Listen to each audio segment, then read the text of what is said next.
अस्सलामुअलैकुम नाज़रीन, धरती टीवी में भलीकार मां आहियां मंज़र अज़ीज़। सब खां पहिरां शामिल कंदासीं हिन वक्त जूं हेडलाइंस।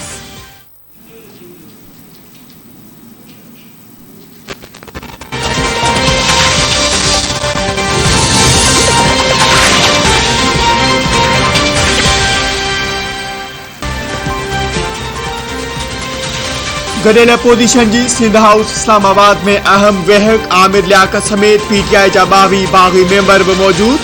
मजमूई तौर 196 मेंबर शरीक। बिलावल भुट्टो ज़रदारी ऐं शहबाज शरीफ जे अपोजिशन मेंबरनि सां बेएतमादी रिथ बाबति ॻाल्हि ॿोल।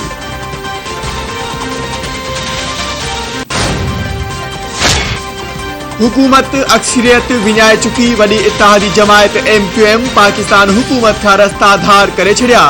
खालिद मकबूल सिद्दीकी जो अपोजिशन क़यादत सां गॾु प्रेस कॉन्फ्रेंस में हुकूमत खां बाज़ाब्ता धार थियण ऐं अपोजिशन जो साथ ॾियण जो ऐलान। संदसि चवणु आहे त मुआहिदे जी हिकु शिक पाकिस्तान जे अवाम लाइ आहे। ज़ाती ऐं पार्टी जो को बि मफ़ाद शामिल नाहे। पंहिंजे समूरनि सियासी मफ़ादनि ते पाकिस्तान जे मफ़ादनि खे तरजीह ॾिनी आहे। चाहिनि था त अहिड़े दौर जी शुरूआत थिए जिते सियासी ज़ाती दुश्मनी न सम्झी वञे।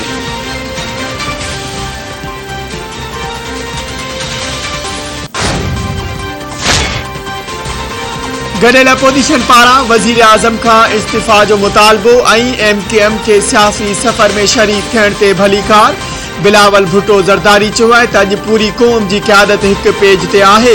वज़ीर आज़म अक्सरियत विञाए वेठो आहे।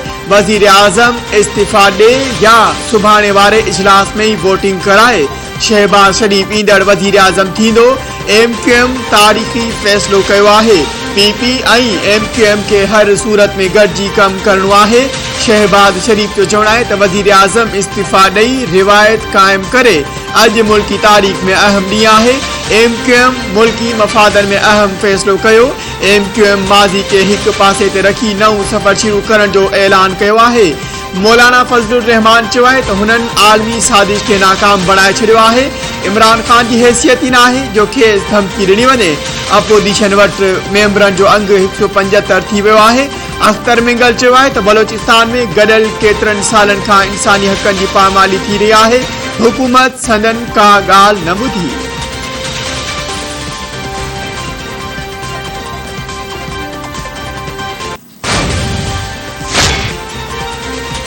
वज़ीर आज़म जी सहाफ़ियुनि सां मुलाक़ात। इमरान ख़ान ऐलान बावजूद सहाफ़ियुनि खे ख़त न ॾेखारियो।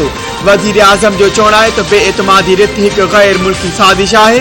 हीअ उन्हनि माण्हुनि जी साज़िश आहे जेकी नथा चाहिनि त पाकिस्तान जी ख़ुदि मुख्तियार पॉलिसी हुजे। बेएतमादी रिथ हिकु जाइज़ जमहूरी हक़ आहे। साज़िश जा दस्तावेज़ सबूत मौजूदु आहिनि। माण्हू अणॼाणाई में उन साज़िश जो हिसो आहिनि। जेतिरो हू ॿुधाए रहियो आहे साज़िश उन खां बि वधीक वॾी आहे। माण्हू सम्झनि था त हू हुकूमत बचाइण लाइ ईअं करे रहियो आहे। माण्हुनि खे जेको फ़ैसिलो करणो आहे करे वठनि। इत्तेहादियुनि खे ख़त ॾेखारियो वेंदो। किथे ईअं न थिए जो उहे अणॼाणाई में कंहिं साज़िश जो हिसो बणिजी वञनि।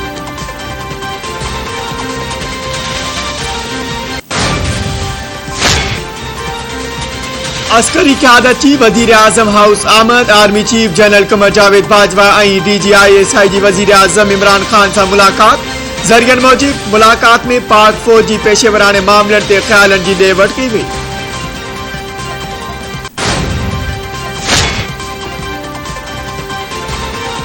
धमकी वारो ख़त शाह महमूद कुरैशी पाण लिखरायो। PP अॻवान अली मूसा गीलानी जो चवणु आहे त इमरान ख़ान खे धमकियुनि वारो ख़त परॾे वज़ीर शाह महमूद कुरैशी परॾे आफ़ीस जे हिकु सिफ़ारतकार खां लिखरायो।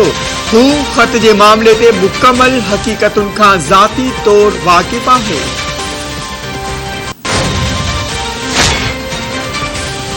बलोचिस्तान अवामी पार्टी जे मेंबरनि अपोजिशन बेंचनि ते वेहण जी दरख़्वास्त जमा कराए छॾी। BAP जे चइनि MNAs ख़ालिद मगसी, इसरार तरीन, एहसानुल्लाह रेकी ऐं रूबीना इरफान क़ौमी असेंबली जे स्पीकर खे दरख़्वास्त ॾिनी। दरख़्वास्त में चयो वियो आहे त हुननि सियासी जमायत तौर PTI हुकूमत जी हिमायत ख़तमु करे छॾी। हाणे हू हुकूमती बेंचनि ते वधीक वेहण नथा चाहिनि। खेनि अपोजिशन बेंचुनि ते सीटूं अलाट कयूं वञनि।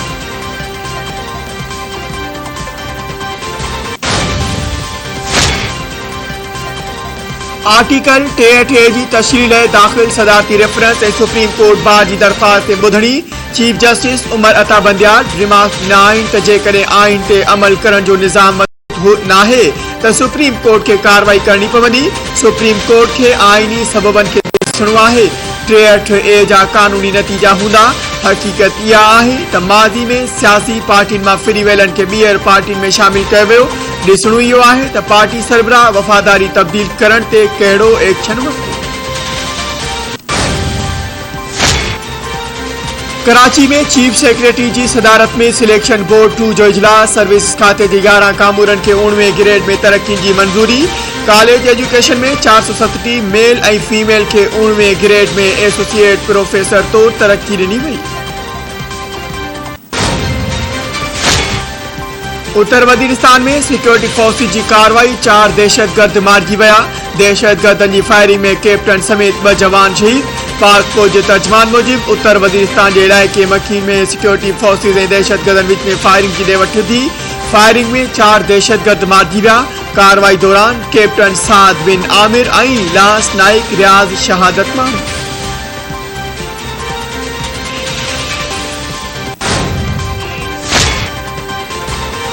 घोटकी भरिसां कच्चे वारे इलाइक़े में जागीरानी बिरादरी जी 2 धुरियुनि में झेड़ो। 2 धनार मुबैना तो रगवा।